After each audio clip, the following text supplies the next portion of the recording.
கொண்டால் 11:10க்கு மணல் எடுக்கலாம் என்று தேர்தல் களத்தில் 2021 சட்டமன்றத்தினுடைய இறுதி நாள் பிரச்சாரத்தில் நான் சுட்டிக்காட்டியதை சில பகுதிகளை மட்டும் அவர்கள் எடுத்துக்கொண்டு ஒரு மட்டரகமான ஒரு அரசியல் களத்தில் ஒரு செய்திகளை பகிர்ந்து கொள்ள வேண்டும், அரசிற்கு அவப்பெயரை ஏற்படுத்த வேண்டும், தனிப்பட்ட முறையில் என் மீது விமர்சனங்களை வைக்க வேண்டும் என்பதற்காக அந்த கருத்துக்களை முன்வைத்திருக்கின்றார்கள்.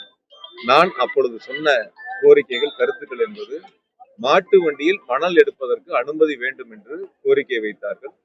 மதுரை நீதிமன்றத்தில் வழக்கு தாக்கல் செய்யப்பட்டு மதுரை நீதிமன்றமும் உத்தரவுகளை வழங்கியிருந்தார்கள். மாவட்ட ஆட்சியரிடம் கையெழுத்திட்டால் அதற்கான பணிகளை தொடங்கலாம் என்ற நிலை இருந்தது. அந்த நிலையின் அடிப்படையில் அரசு பொறுப்பேற்ற பிறகு ஆட்சியர் கையெழுத்திட்டு அந்த பணிகளை தொடங்குவோம் என்ற அந்த வகையில் தான் அந்த கருத்துக்கள் தெரிவிக்கப்பட்டன.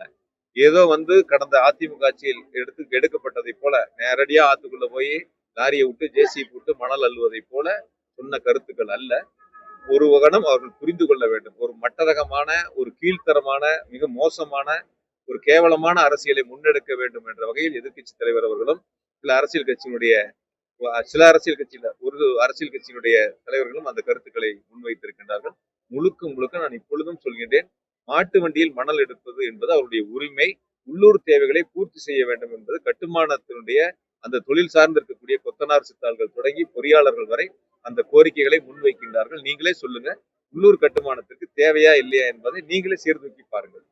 சில பத்திரிகைகள் இன்னைக்கு செய்திகள் வந்திருக்கு. நேற்று ஒரு விரும்பத்தகாத சம்பவம் நடைபெற்றது வாங்கல் பகுதிகளில். அது யாராலும் ஏற்றுக்கொள்ள முடியாத சம்பவம். குறிப்பா அதுக்கு ஒரு போட்டோ எல்லாம் பதிவு போட்டு அவர் திமுகவை சார்ந்தவர் என்று போட்டிருந்தார்கள். முன்னாடி அவர் அதிமுக தான் இருந்தாரு. அதிமுக இருந்து விலகி வந்துதான் திமுக சேர்ந்தாரு. அதிமுக இருக்கும்போது அவர்களுக்கு சந்தோஷம். இன்னொரு கட்சியில் இணைந்த பிறகு அவர்கள் அதே புகைப்படத்தை பயன்படுத்தி வேறு விதமான விமர்சனங்களை முன்வைக்க நினைக்கின்றார்கள். எனவே அரசு நிர்வாகத்தை பொறுத்தவரை யார் சட்டத்திற்கு புறம்பாக செயல்பட்டாலும் அவர்கள் மீது அரசு உரிய நடவடிக்கை எடுக்கும். காவல்துறையும் உரிய நடவடிக்கை எடுக்கும். அதில் எந்த விதமான மாற்று கருத்தும் இல்லை. அது திமுகவை சார்ந்தவர்களாக இருந்தாலும் மாண்பு முதலமைச்சர்கள் தொடர்ந்து நடவடிக்கைகள் எடுத்து வருகின்றார்கள். நீங்க அதை தொடர்ந்து பார்த்துட்டு தான் இருக்கீங்க. எந்த கட்சியெல்லாம் பார்க்கறது இல்லை. யார் தவறு செய்தாலும் அவர்கள் மீது சட்ட ரீதியான நடவடிக்கை தொடர்ந்து எடுக்கப்பட்டு வருகிறது. அந்த வகையில் காவல்துறை என்பது வாங்கலில் நடைபெற்ற அந்த சம்பவத்தை அந்த விசாரணை நடைபெற்றுக் கொண்டிருக்கின்றன. தவறு செய்தவர்கள் அதில் கைது செய்யப்பட்டிருக்கின்றார்கள். எனவே யாரும் அந்த வழக்கிலிருந்து தப்பிக்க முடியாது. அரசு உரிய நடவடிக்கை எடுத்து தவறு செய்தவர்களுக்கு உரிய தண்டனையை பெற்றுத்தரும்.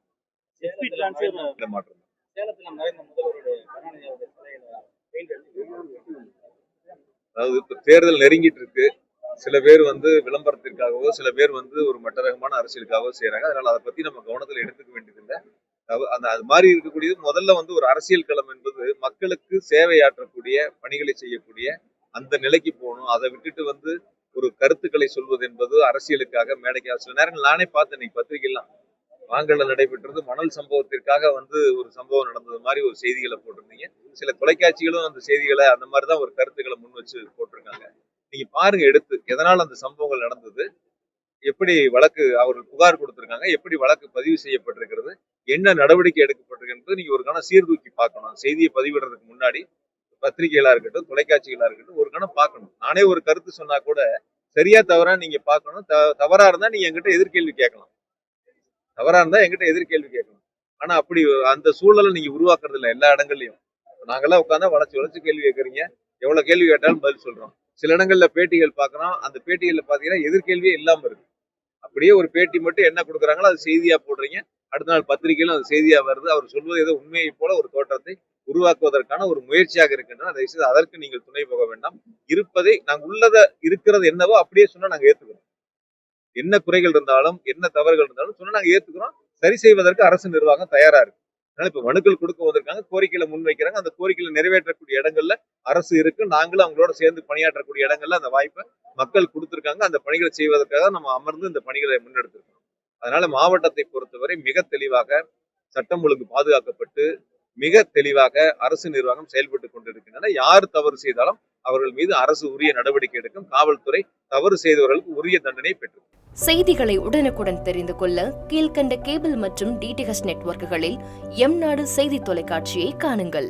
பாதகம் செய்பவரை கண்டால் நாம் பயம் கொள்ளலாகாது பாப்பா. மோதி மிதித்து விடு பாப்பா, அவர் முகத்தில் உமிழ்ந்து விடு பாப்பா.